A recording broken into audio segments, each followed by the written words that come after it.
Bonjour à tous et bienvenue dans cette nouvelle vidéo de blog au dodo. Aujourd'hui, on va parler de Booking. Et oui, je sais, on en parle souvent, mais je vous l'avais dit, l'été arrive, la saison est là. Et bien évidemment, ils veulent reprendre des parts de marché, donc ils font de la pub partout. J'ai même une cliente qui m'a montré une photo où ils faisaient de la pub pendant un match de foot sur les panneaux. Forcément, ils sont là.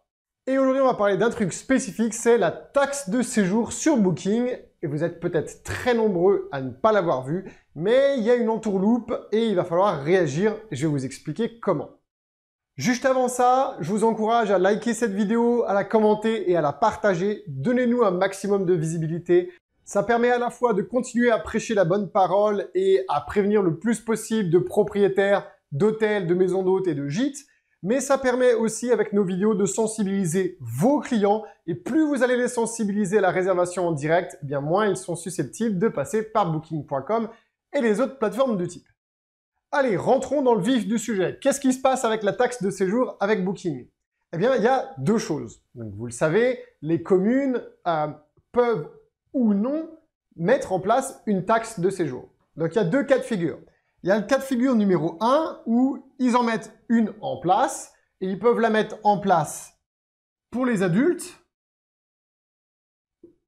et dans certains cas pour les enfants, ou non d'ailleurs.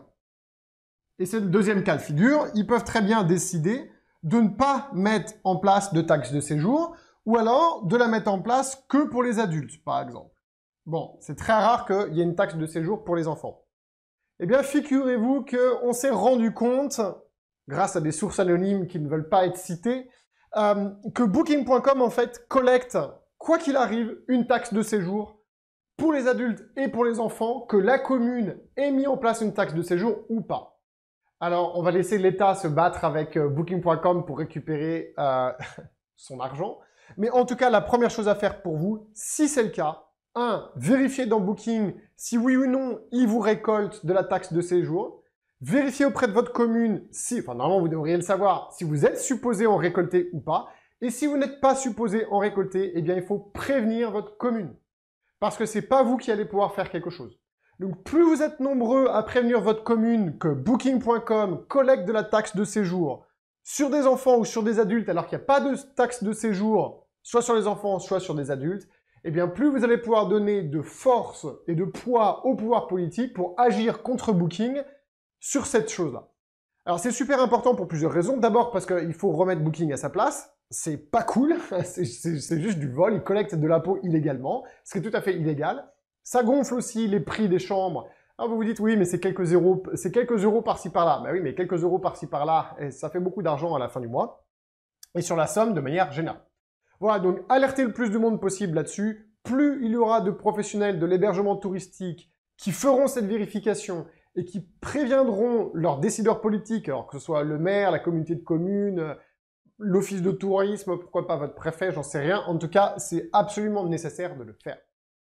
Voilà, pour tous ceux qui découvrent Dodo dans cette vidéo et pour ceux qui connaissent mais qui ne l'ont pas encore fait, je vous encourage pendant cette période estivale à faire un petit break de 1 demi-heure à 45 minutes avec nous, en plus on est sympa, pour faire un diagnostic de votre commercialisation. Alors nous le savons très bien, vous êtes dans le jus et on est très content, on vous l'avait annoncé, vous seriez dans le jus, vous y êtes, parfait. Hein, il y a rien de mieux pour vous que d'avoir beaucoup d'activités.